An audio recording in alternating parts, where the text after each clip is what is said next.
서양 음악의 역사 가운데서 가장 뛰어난 바이올린 연주자가 있었다면 아마도 그 19세기 이탈리아에서 활동을 했던 니콜로 파가니니라고 하는 사람일 것입니다.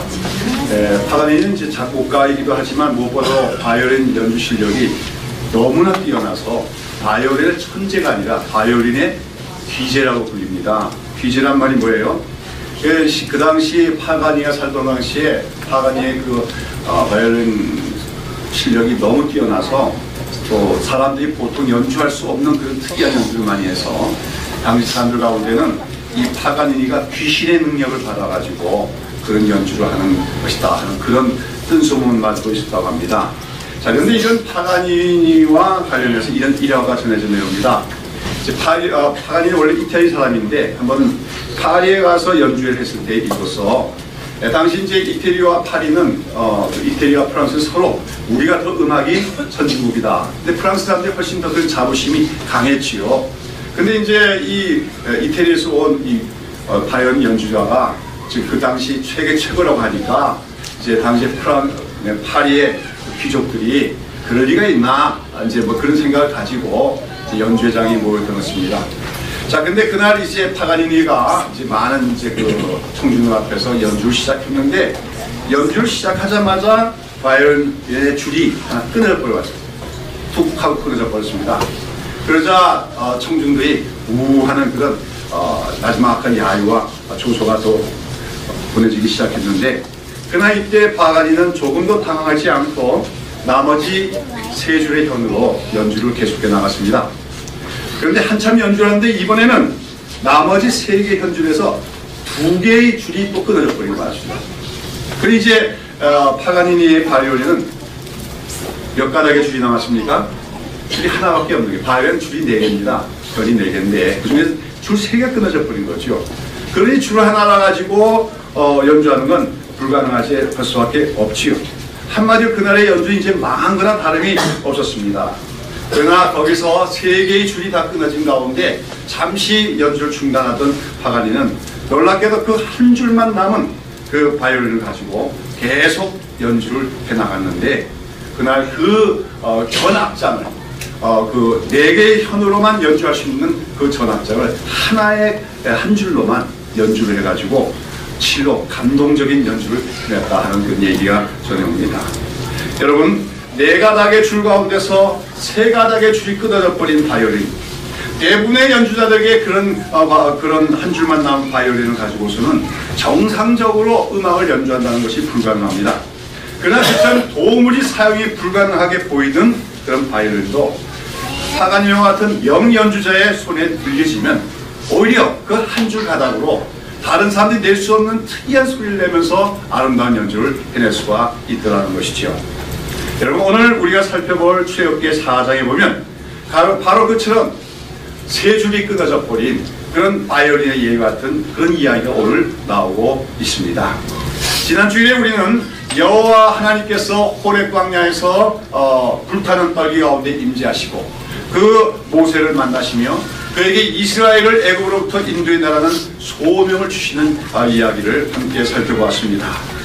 모세에게 나타나신 하나님께서는 자신을 아브라함의 하나님, 이삭의 하나님, 야곱의 하나님, 곧 여호와라고 말씀하시면서 하나님께서 이제 애굽 땅에서 애굽 사람들에게 억압을 당하고 학대를 당하며 강제 노역을 하고 있는 그들을 긍휼히 여기시며 그들의 조상인 아브라함, 이삭, 야곱과 맺은 언약을 이제 기억해내시고 그 언약을 이루시겠다.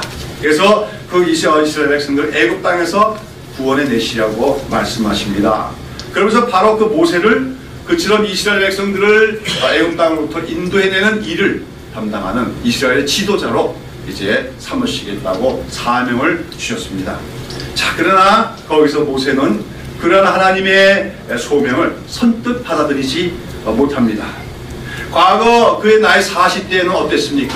그는 그 당시 자기 동족인 이스라엘이 백성들이 애굽 사람들에게 억압을 당하며 강제 노역하는 걸 보고 의분을 품고 그들을 해방하는 일을 해보고자 했던 사람이었습니다. 그러나 알다시피 그의 그런 시도는 실패로 돌아가고 그러자 모세는 미디안 광야로 도망을 가고 말았습니다. 그리고 그 미디안 광야에서 40년 동안 그 미디안의 제사장이 이드로의 사이가 되어서 그의 양떼를 치는 목자의 생활을 하면서 말하자면 모세 입장에서는 허송세월을 하게 됩니다. 그리고 이제 그의 나이 80세 때, 40년 지나서 80세 때 그에게 나타나신 하나님께서 그가 한때는 그토록 바랐던 이스라엘 백성들의 해방이라고 하는 그 일을 그에게 맡기겠다고 하시지만 모든 의욕과 자신감을 다 상실해버린 모세는 그런 하나님의 사명을 받고도 주저하고만 있었다고 하는 것이죠.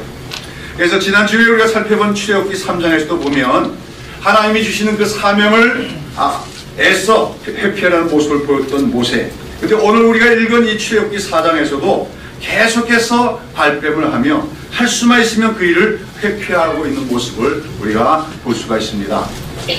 오늘 제가 본문 말씀을 4장 10절부터 20절까지 좀 짤막하게 읽었습니다만 1절부터 봐야 되는데, 자, 오늘 본문에 보면 모세는 계속해서 내가 너를 애굽 땅으로 보내서 내 백성을 구원해내는 일을 하게 하리라고 말씀하실 때 모세는 오늘 4장 1절에 보면 뭐라고 하면서 발표하고 있습니까? 1절 한번 다 같이 읽읍시다. 모세가 대답하여 가로되 그러나 그들이 나를 믿지 아니하며 내 말을 믿지 듣지 아니하고 이르기를 여호와께서 내게 나타나지 아니하셨다 하리라. 모세는 지금 분명히 하나님의 임재를 보았습니다. 그리고 하나님의 말씀을 분명히 들었습니다. 그럼에도 불구하고 자기가 가서 이스라엘 백성들에게 내가 하나님을 만났다, 하나님이 이렇게 말씀하셨다, 하나님께서 너희를 구원해내시라고 말씀하셨다, 이렇게 얘기할지라도 그들이 내 말을 듣지 않을 겁니다. 그들이 여호와께서 너를 보내지 않았다고 말하지 않겠습니까? 그러면서 또다시 책임을 회피하려고 하죠. 여기서 하나님께서는 어떻게 하십니까? 이제 그 다음에 나오는 말씀 보시면은 2절에 보시면 하나님께서 그에게 어떠한 한 물건에 그의 시선을 돌리게 합니다. 무엇입니까? 내 손에 있는 것이 무엇이냐? 그 가로되 지팡이입니다. 예, 모세는 뭐 하는 사람이었습니까?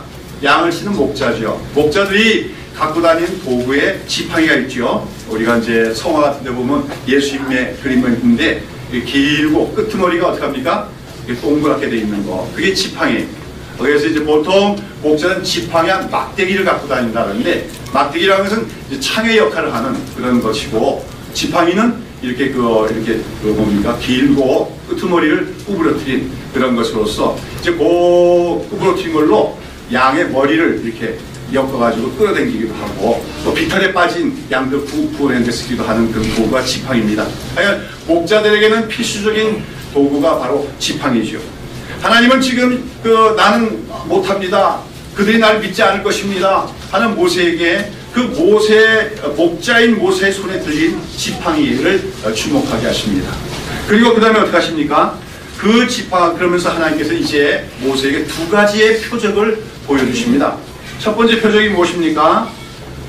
먼저는 3절에 보면 가라사대 때 그것을 땅에 던지라. 곧 땅에 던지 그것이 뱀이 던지라. 모세가 뱀 앞에서 피하매 그럽니다.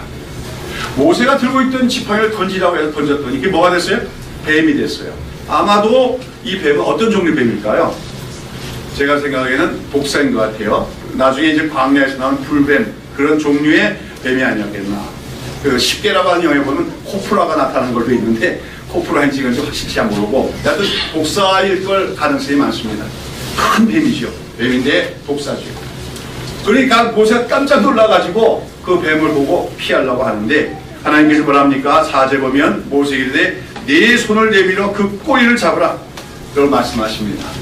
그래서 하나님 말씀을 듣고 모세가 손을 내밀어 그 뱀의 꼬리를 잡았더니 동시에 그 뱀이 뭘로 변합니까? 다시 지팡이로 변화가 되어진 것이죠. 그렇게 하면서 하나님께서는 말씀하십니다. 나는 그 조상의 하나님 아브라함의 하나님 이삭의 하나님 야곱의 하나님 여호와가 네게 나타난 줄 믿게 합니다 말씀하시고, 두 번째 표적을 또 보여주시는데 네 손을 내 품에 넣으라고 말씀하십니다. 그래서 그 모세가 자기 손을 자기 품에 넣었다가 빼보니까 손이 어떻게 됐어요? 손에 문둥병이 생겨난 겁니다. 문둥병이 발해가지고 눈같이 하얗게 됐더라. 완전히 눈같이 하얗게 된 것은 아주 심한 문둥병에 걸렸다는 거죠. 깜짝 놀랐겠지요. 근데 하나님께 또 말합니까? 그 손을 다시 문둥병이 된 손을 너의 품에 넣었다가 빼봐라. 넣었다가 뺐더니 어떻게 됩니까? 그 손이 완전히 정상으로 회복이 되어서 치료가 된 것의 모습을 보여줬습니다. 여러분, 여기서 하나님께서 너희가 이스라엘 백성들에 가서 내 말을 전할 때 그들의 첫 번째 이적은 못 믿을지라도 두 번째 이적은 믿게 되라고 말씀합니다.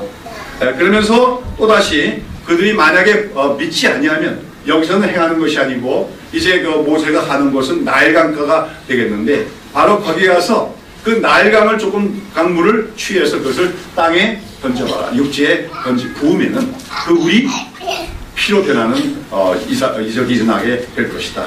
그리고 너희 백성들이 이스라엘 백성들이 하나님이 너를 보내신 것을 믿게 되리라고 말씀하십니다.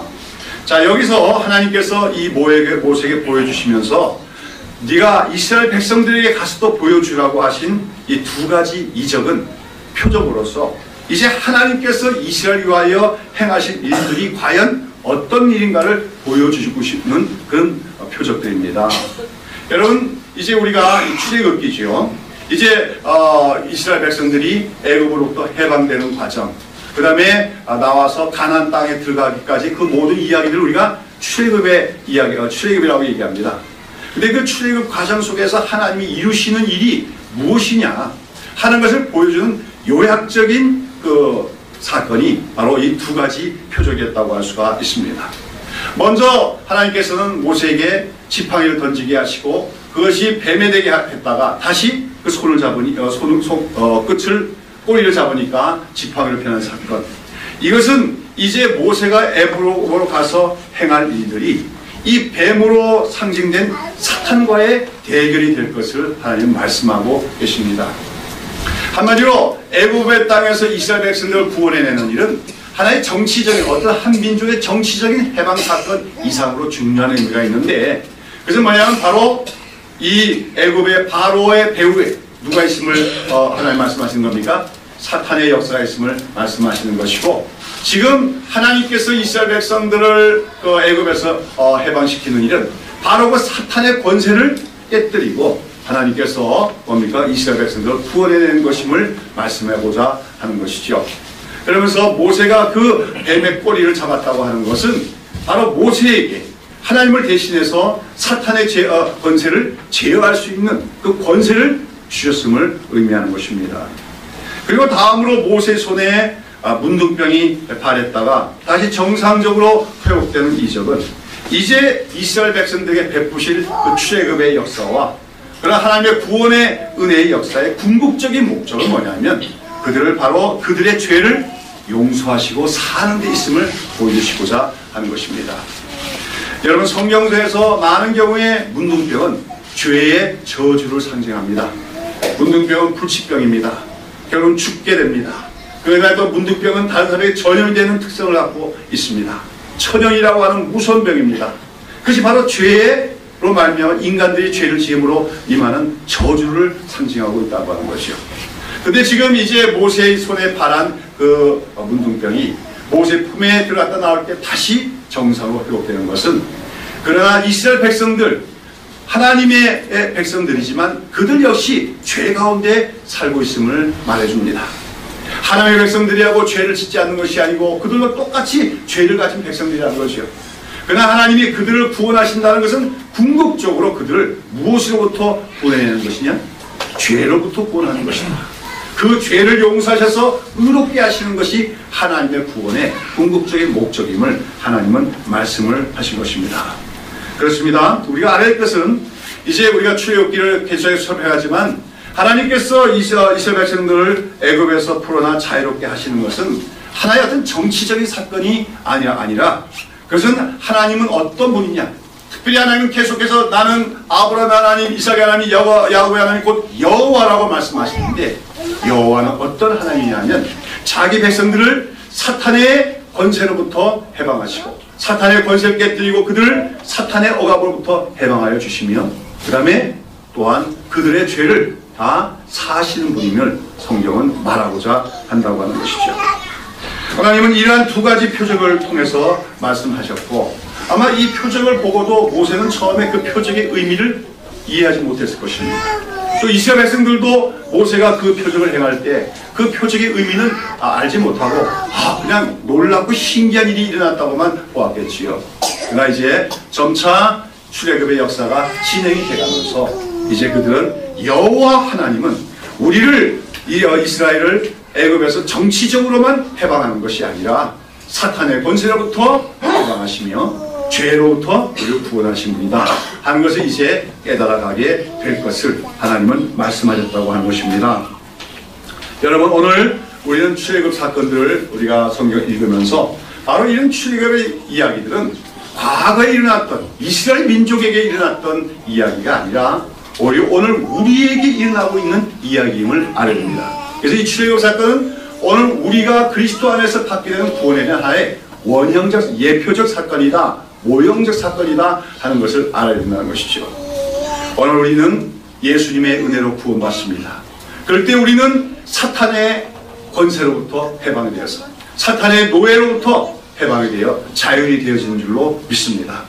그리고 우리는 모든 죄의 사함을 받고 하나님 앞에서 깨끗하다, 의롭다함을 받는 주의 백성이 되어지는 줄로 믿습니다. 그러므로 우리는 출애굽기를 살펴보면서 항상 그 모든 이야기가 오늘 우리 자신에게 일어나고 있는 이야기임을 우리가 염두에 두고 말씀을 묵상해가고 연구하는 우리가 되어질 줄로 믿습니다. 아무튼 하나님께서는 하나님이 그런 소명을 주시는데도 그것을 받아들이지 못하고 머뭇거리는 모세에게 두 가지 표적을 보여줬습니다. 그리고 거기에 더해서 그래도 이 두 가지 표적을 보여줬는데도 너의 백성들이 그것을 믿지 아니하거든. 네가 가서 나일 강물을 떠다가 육지에 부을 때 그것이 피가 되리라고 말씀하십니다. 그것은 이제 이스라엘 백성들 어떤 의미합니까? 그것은 바로 이제 이스라엘 백성들 애굽 땅에 하나님이 심판이 임하실 것을 보여주는 그런 표징입니다.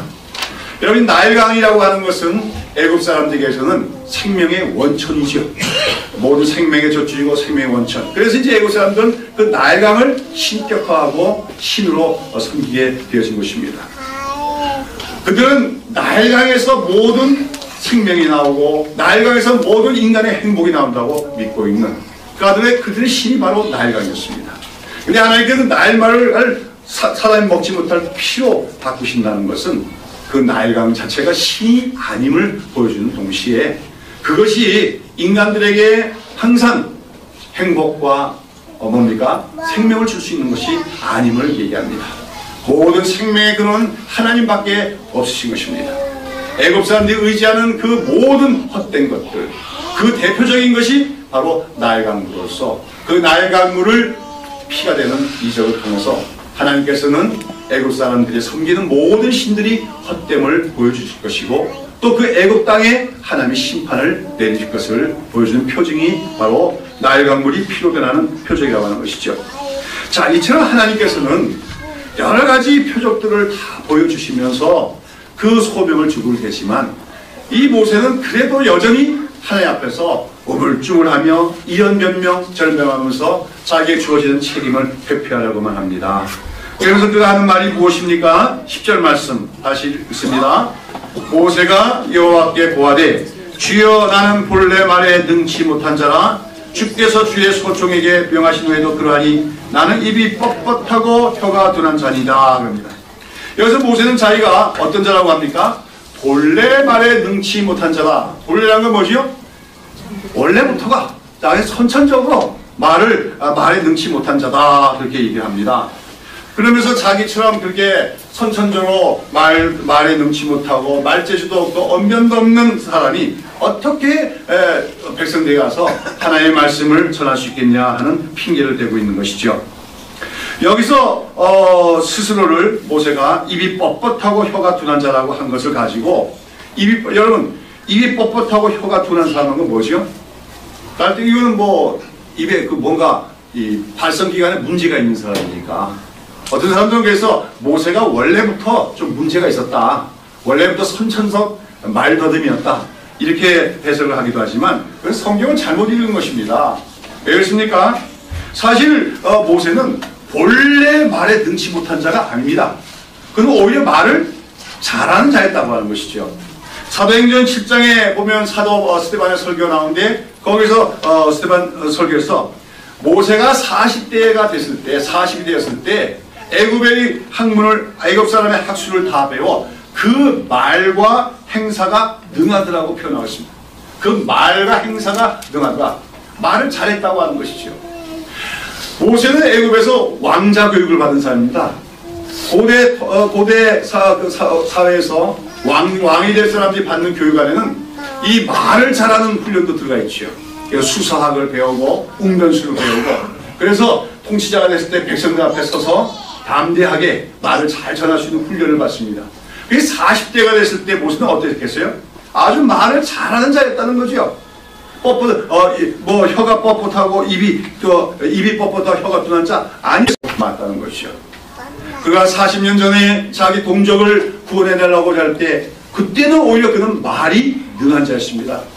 언변이 좋은 자였습니다. 그러나 그때 자기는 그러한 언변과 자기의 인간적인 실력과 지식과 능력을 믿고 자기 동족을 구원해낼 수 있다고 했지만 그의 시도는 실패로 들어가고 말았습니다.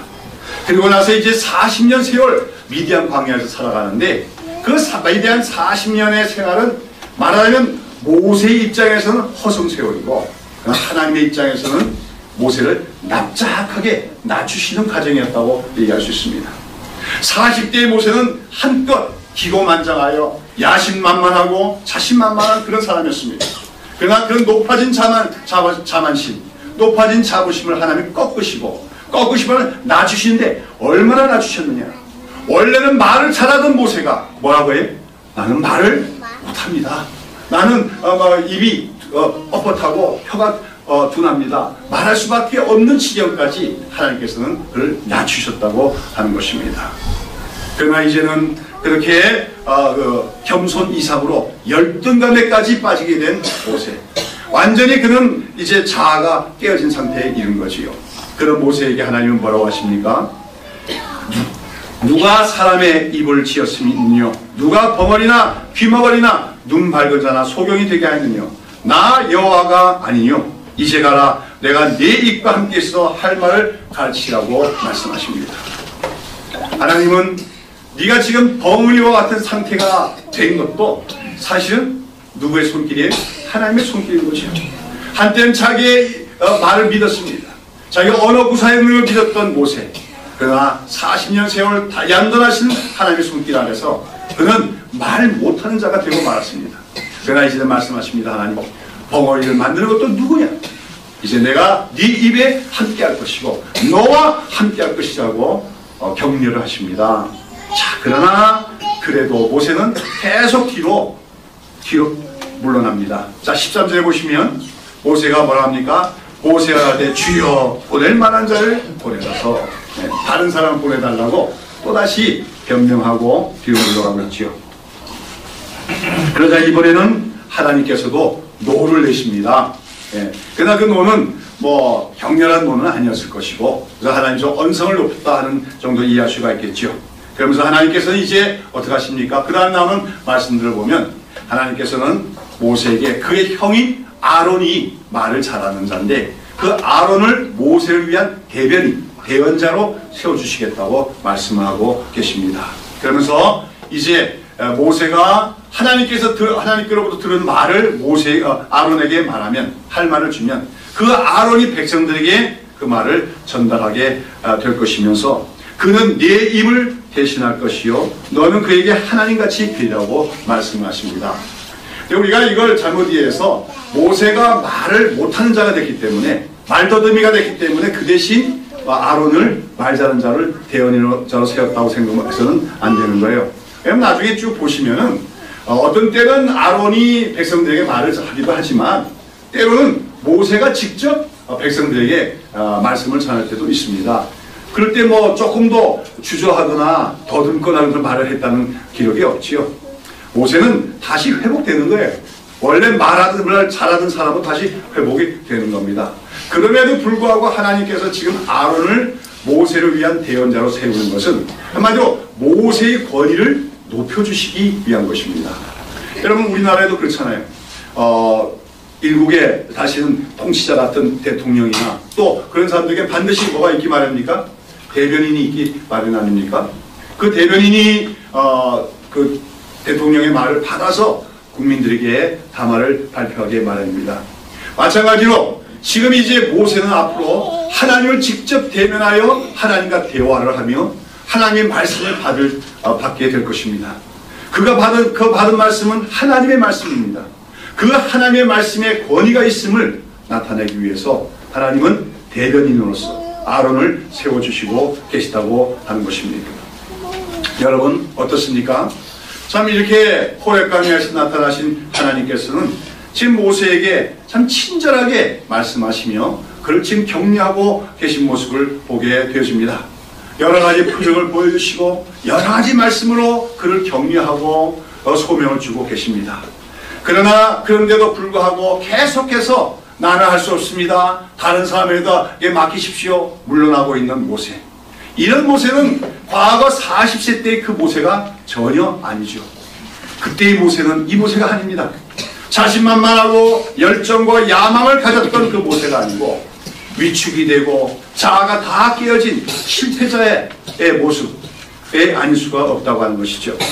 앞서 제가 예화를 드린 것처럼 정말로 세 줄 편이 다 끊겨버린 그런 도무지 보통 사람 가지고는 연주할 수가 불가능한 그런 상태에 있는 바이올린 같은 그런 존재가 바로 80세의 모세였다고 하는 것입니다. 그래서 그는 지금 하나님의 그 소명을 받고도 지금 뒤로 물러서고 있다고 하는 거죠. 한마디로 그는 지금 망가질 대로 망가져 있었습니다. 그러나 이제 하나님은 그 망가진 모세를 고쳐서 쓰시고자 하는 것입니다. 새롭게 하셔서 쓰시고자 한다고 하는 것이죠. 자, 그래서 오늘 우리가 본문을 20절까지 읽으면 이런 여러 가지 하나님과의 대화의 과정을 통해서 마침내 모세는 어떻게 합니까? 이제 용기를 갖게 됩니다. 그리고 마침내 애굽으로 돌아가게 되는 것이죠. 자, 20절 말씀. 자, 그 모세가 이제 자기 동족된 이스라엘 백성들에게 하나님께서 그 언약을 이루실 때가 되었고 그 백성을 구원하실 때가 됐다. 애굽의 애굽 바로의 억압으로부터 그들을 해방시킬 것이라는 그 말씀을 전하기 위해서 지금 애굽으로 돌아가고 있습니다. 자, 20절에 보시면 그런데 그처럼 애굽으로 돌아가는 모세의 손에 무엇이 있었다고 말합니까? 20절 다 같이 한번 읽어봅시다.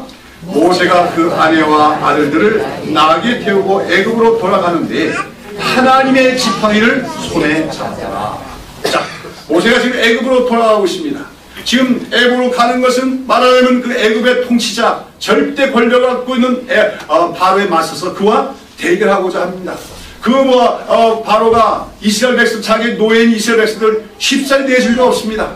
그렇다면 모세는 이제 그 막강한 권력을 갖고 있는 바로를 맞서서 싸워만 합니다. 그런데 그가 갖고 있는 게 무엇입니까? 그는 가면서 수많은 군사를 모집해서 모병해서 데리고 간 것이 아니었다고 하는 겁니다. 또는 모세가 갖고 왔는데 그 당시로서는 사람들이 듣도 보도 못한 그런 신무기, 첨단 무기를 하나 들고 간 것도 아니었습니다. 남보처럼 모세가 들고 간 건 뭐였습니까? 지팡이에 불과합니다. 그 지팡이는 어제까지도 모세가 사용하던 그 지팡이입니다. 그런데 오늘 본문은 모세의 손에 어떤 지팡이가 들렸다고 얘기합니까? 하나님의 지팡이가 들려져 있더라고 성경은 얘기하고 있습니다. 그 지팡이는 어제까지만 해도 하나님의 지팡이가 아닙니다. 그냥 일개 목동이 사용하는 보통 평범한 지팡이에 지나지 않습니다. 그러나 이제 성경은 그 지팡이가 뭐가 될 거라고 얘기합니까? 하나님의 지팡이가 될 것이라고 얘기하고 있지요. 여러분, 지금 모세가 애굽으로 돌아가면서 그 큰 사명을 이루기 위해서 가는데 그 손에 붙잡고 가는 그 지팡이는 새로운 지팡이가 아닙니다. 이것은 그 모세가 그동안 양떼를 돌보는 목자라면 늘 자기 몸에 지니고 다니던 도구에 불과합니다. 여러분, 이 지팡이가 무엇입니까? 그 재료가 뭐지요? 나무죠. 나무를 잘라서 그 나무를 바짝 말라서 만드는 게 지팡이에요. 한마디 지팡이는 말라 빠진 나무 막대기에 불과한 것이 지팡이라고 할 수가 있다고 하는 것이죠. 그러나 본문에서 오늘 성경은 그 지팡이가 하나님의 지팡이라고 묘사하고 있는 것은 이제 하나님께서는 그 지팡이에게 특별한 사명과 역할을 맡기시기 때문인 것입니다. 자, 우리가 앞으로 이제 성경을 쭉 읽어 나가면 재미있는 얘기들이 많이 나오죠. 바로 앞서 모세에게 보여주신 표적대로 그 지팡이가 뭘로 변하기도 합니까? 뱀으로 변했다가 다시 지팡이로 변하게 돼요. 또 애굽의 왕궁에 들어갔더니 뭡니까? 그 바로의 술사들도 뭡니까? 지팡이를 던져서 뱀으로 만드는데, 근데 모세가 던진 그 지팡이가 어떡합니까? 뱀이 되고 다른 뱀들을 다 잡아먹고 맙니다. 또 모세가 그 지팡이를 펼쳐서 나일강물에 명했더니 나일강물이 뭘로 변합니까? 물로 변하고 맙니다. 그래서 그 외에 10가지 제형입니다만 모세가 그 지팡이를 높이 쳐들 때마다 막 애굽 땅의 갖가지 재앙들이 임하게 되어지는 것이죠. 특별히 이 모세의 지팡이가 가장 멋있게 쓰여지는 장면은 이스라엘 백성들이 홍해 바다를 건너갈 때 일입니다. 일단은 내보낸 이스라엘 백성들이 아까워서 노예니까 그들을 잡으려고 추격해오는 애굽의 수많은 군사들이 배후에 있습니다. 그 앞에는 홍해 바다가 가로놓여 있습니다. 백성들은 거기서 두려워합니다. 그때 모세는 그 백성들 두려워하지 말고 하나님이 행하실 일을 바라보기만 하라고 말씀하고 나서 어떡합니까? 지팡이를 들어 그 홍해 바다를 어디가 들어 씻칩니다. 그러자 그 홍해 바다가 어떡합니까? 둘로 갈라지고 거기에 많은 육지가 나타나고 그 육지를 길을 따라서 이스라엘 백성은 안전하게 건너가게 됩니다. 그렇게 하고 나서 어떡합니까? 애국 군사들도 역시 그 바다 사이로 난 길을 통해서 이스라엘 백성들을 추격해오자 다시금 모세가 그 바다를 향해서 지팡이를 내밀자 그 바닷물이 다시 뒤덮이게 되어지고 거기에 따라오던 이스라엘 백성을 추격해오던 애국 군사들은 다 물속에 수장이 되어서 멸망을 당하고 맙니다. 한마디로 그 지팡이는 이스라엘 백성들을 구원해내는 도구로도 쓰이고 또한 하나님을 대적하는 세력들을 심판하는 도구로도 쓰여지면서 하나님의 권능과 영광을 나타내는 지팡이로 쓰여지게 되는 것이죠. 세상에 그렇게 멋있게 아름답게 영광스럽게 쓰이는 물건이 어디 있겠습니까? 아무리 금으로 만든 지팡이일지라도 보석을 받은 지팡이라도 그런 하나님의 영광을 나타낼 수가 없습니다. 그러나 광야에서 자생하고 있는 볼품없는 나무를 꺾어다가 말려서 만든 지팡이, 이미 죽은 지 오래돼서 말라빠진 막대기에 불과한 그 지팡이, 그러나 그 지팡이가 이제 하나님의 부름을 받고 쓰임받는 하나님의 종이 된 모세의 손에 들려서 하나님의 이름으로 쓰임을 받을 때 그 지팡이는 하나님의 권능과 영광을 나타내게 되고 하나님의 백성들을 구원해내는 일에도 쓰임받고 하나님을 대적하는 세력들 심판에도 쓰임받게 되는 하나님의 지팡이가 되는 것입니다. 여러분, 오늘 우리는 이 이야기에서 이처럼 이제 애굽 땅으로 돌아가는 그 모세의 손에 들려진 그 지팡이, 하나님의 지팡이는 바로 사실 누구의 모습입니까? 모세 자신의 모습이라고 할 수가 있습니다. 그러나 어저께까지만 하더라도 실패와 좌절로 말미암아 자아가 다 깨어질 대로 깨어지고 자신에 대해서 완전히 실망을 하고 나 혼자처럼 살아가는 사람, 마른 막대기와 같은 사람이었습니다. 그러나 이제 그가 하나님의 불신을 받고 하나님의 손에 붙잡히게 되었을 때 그는 이제 세상에 대하여 하나님의 권능을 나타내며 하나님의 백성들에게는 하나님의 구원을 선포하고 이 땅에 대해서는 하나님을 대적하는 이 땅의 모든 세력에 대해서는 하나님의 심판을 선언하는 하나님의 종과 하나님의 도구가 된 것입니다. 그리고 이러한 하나님의 지팡이의 얘기는 바로 모세의 모습을 보여줄 뿐만 아니라 오늘도 그리스도 안에서 부름을 받은 하나님의 백성들 우리 모두의 모습을 보여주는 것이라고 할 수가 있는 줄로 믿습니다. 사랑하는 여러분, 오늘 하나님은 지팡이를 사용하십니다. 근데 알아보면 그 지팡이는 마른 지팡이였습니다. 마른 막대기 같은 지팡이였습니다. 그러나 그 지팡이가 하나님의 손에 들려질 때 하나님의 지팡이가 된다는 것은 무엇을 얘기하는 것입니까? 하나님은 마른 막대기와 같은 사람들을 사용하신다고 하는 거예요. 하나님은 금덩어리로 지팡이를 만들어 쓰시는 분이 아니에요. 굉장히 귀중한 그런 재료로 만들어진 지팡이 가지고 영광 나타내는 분이 아닙니다. 볼품 없을지라도 말은 말라빠진 막대기에 불과한 지팡이일지라도 하나님의 손에 들려진 자가 하나님께 쓰임받을 수 있고 하나님의 영광을 나타낼 수 있음을 성경은 말하고 있다는 것입니다. 오늘도 하나님의 사람들은 스스로의 능력을 더 배양하고자 합니다. 힘을 키우고 능력을 키우고 그래서 그 능력을 통해서 뭔가 큰 일을 이루고자 하고 그렇게 하는 사람을 성공했다고 말합니다. 그러나 하나님은 그처럼 스스로를 대단하게 여기는 사람들을 절대로 사용하지 않습니다. 사실은 모세는 한때는 스스로 자신감이 있는 사람이었습니다. 자만심이 있는 사람이었습니다. 그러나 하나님은 그를 낮추십니다. 얼마만큼 낮추십니까? 정말 나는 마른 막대기에 불과하다고 그렇게 고백하는 데까지 낮추시고 맙니다. 그랬을 때 하나님은 그를 다시금 부르시고 하나님의 종으로 하나님의 도구로 쓰시기 시작함으로써 바로 그런 모세가 하나님의 지팡이처럼 사용되기 시작하는 것입니다. 우리가 이러한 성경 얘기를 통해서 깨달아야 될 것이 신앙적 원리가 있죠. 저는 이제 성경 공부를 하면서 우리 성도들에게 우리 그리스도에게 필요한 믿음의 3단 논법이 있다 그렇게 말씀을 드리는데 기억하시는지 모르겠습니다. 그 3단 논법이 뭘까요? 제일 먼저 우리 신앙 세계에서 제일 먼저 깨달을 게 나는 아무것도 할 수 없다. 그것부터 시작해야 됩니다. 이것이 신앙의 출발이에요. 나는 무언가 아직도 할 수 있다. 나는 위대하게 할 수 있다. 이렇게 얘기하는 사람은 아직도 출발도 못한 사람입니다. 나는 아무것도 할 수 없다. 이것이 제일 첫 번째 전제입니다. 그런데 두 번째는 뭘까요? 그러나 거기서 끝이면 안 됩니다. 뭐예요? 그러나 하나님은 모든 것을 하실 수 있다. 결론은 뭘까 그러면? 그 하나님께서 내게 능력을 주실 때 나는 그 하나님의 능력 안에서 모든 것을 할 수 있느니라. 어디 나오는 말씀입니까? 빌립보서 4장 13절의 말씀이죠. 잘 아시죠? 뭐라 했습니까? 내게 능력 주시는 자 안에서 내가 모든 것을 할 수 있느니라.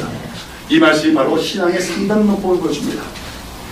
이 신앙의 3단 논법은 나는 아무것도 할 수 없다부터 출발합니다. 그러나 그 아무것도 할 수 없다고 하는 사람이 하나님을 만납니다. 그 하나님이 누구신가 알게 됩니다. 그 하나님이 모든 것을 할 수 있는 분임을 깨닫게 됩니다. 그리고 그 하나님께 사용을 받을 때 그 하나님의 손에 붙들릴 때 우리는 모든 것을 할 수 있다. 내가 하고자 하는 모든 일이 아니라 하나님이 원하시는 하나님의 영광을 나타내는 모든 일을 할 수 있다. 이것이 바로 신앙의 3단 논법입니다. 세상 사람들은 이러한 신앙의 3단 논법을 이해하지도 못하고 알 수도 없습니다. 많은 사람들은, 세상 사람들은 스스로의 힘을 키우고 능력을 키워서 내 스스로 모든 것을 할 수 있기를 바랍니다. 이걸 우리가 인본주의적인 생각이라고 하고, 이런 인본주의적인 생각 속에서는 사람들은 이런 말을 곧잘 합니다. I can do all. 나는 모든 것을 할 수 있다.